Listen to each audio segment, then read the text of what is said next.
Republican New Mexico Governor Gary Johnson, the Libertarian Party nominee for the 2012 presidential election, and retired Admiral Joe Sestak, 2016 Democratic Senate candidate, former congressman from Pennsylvania, and author of the new book, Walking in Your Shoes to Restore the American Dream. I'm going to ask you if I have some time about how that walk's going. But before that, Governor, I'll begin with you, sir. Is it unfair to blame Pamela Geller? I mean, is free speech acceptable in all forms, even if it's simply for provocation?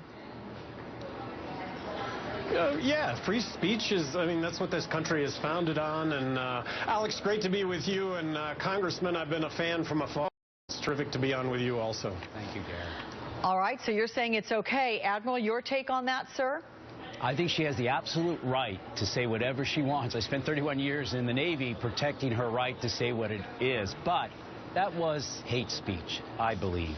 And I think the best way to fight that is with public officials standing up and condemning hate speech. And I think there's a paucity of that right now. But, you know, that's a really, threading that kind of needle for lawmakers. How can they do that? How can they be tough on terrorism while respecting religion, while also protecting this particular freedom of speech, Admiral? Well, that's relatively easy. Look, who doesn't know people who are of the Muslim faith? We had them in the Navy. They were wonderful sailors. They served alongside those of the Jewish faith.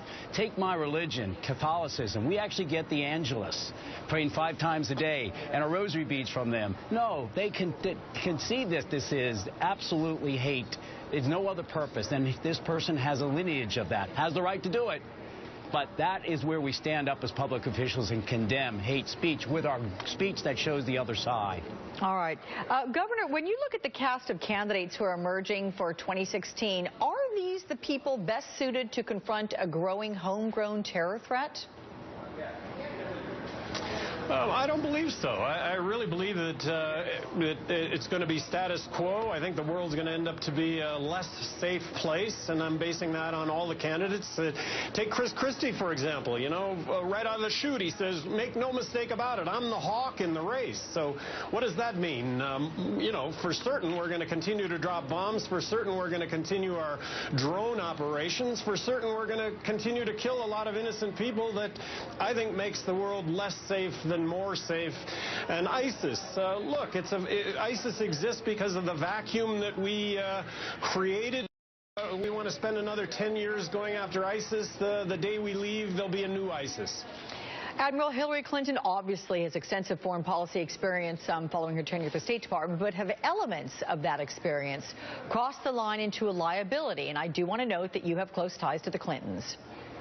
If I have well, I would like to say I had close ties with the Clintons, but I served for President Clinton as the Director of Defense Policy in the White House. I really enjoyed it, and I enjoyed my time with then Mrs. Clinton, now Secretary Clinton. She actually helped advance a women's memorial that I was working on for women veterans in Washington, D.C. She also helped expand Agent Orange for more access to do that. So, and I may have missed your point a little bit. It was hard to hear, but I am a large proponent that she would be a very good president. Well, my question is, do you think there are elements of her experience at the State Department that may turn into a liability with regard to foreign policy?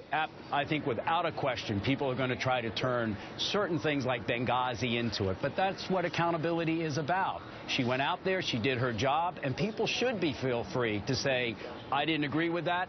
I think you should be held accountable. Now, this is going to become politics at times by a certain side, but that's just part of the game, and I think she's ready for that. Governor, speaking of Hillary Clinton, this week you know that she said she supports a path to citizenship for undocumented immigrants, and she will use executive action to block the deportation of those with community ties.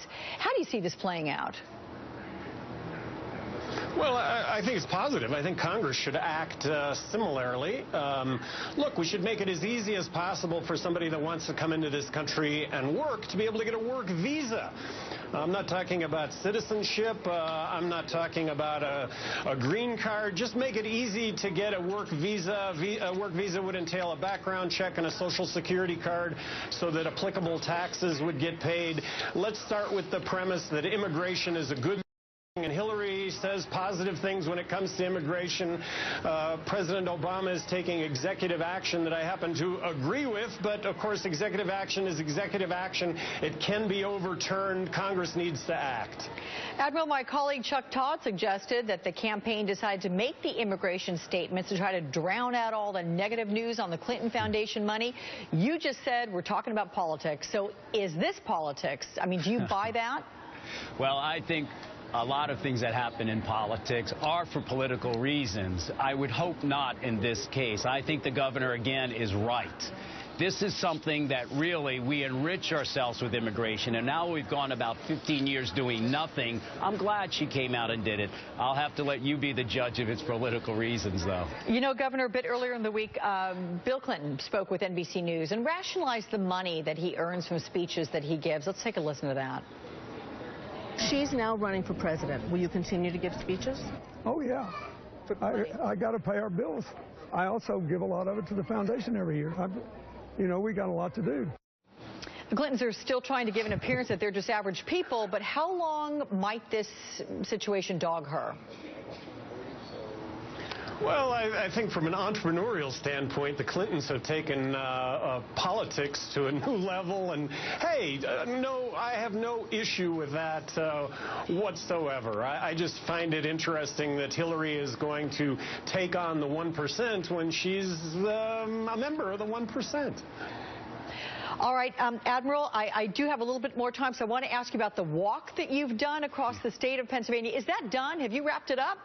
I did. In March, when I announced my candidacy officially for the United States Senate, I did it in front of Independence Hall, and then I walked 422 miles on foot from the New Jersey to the Ohio border because, Alex, I've said with you before, I believe trust, the lack of it, is the biggest issue we have in America today. It's the largest deficit we have, and I wanted to show people in Pennsylvania how I wanted to serve them and begin to earn that trust by showing them I'm not going to be above accountability.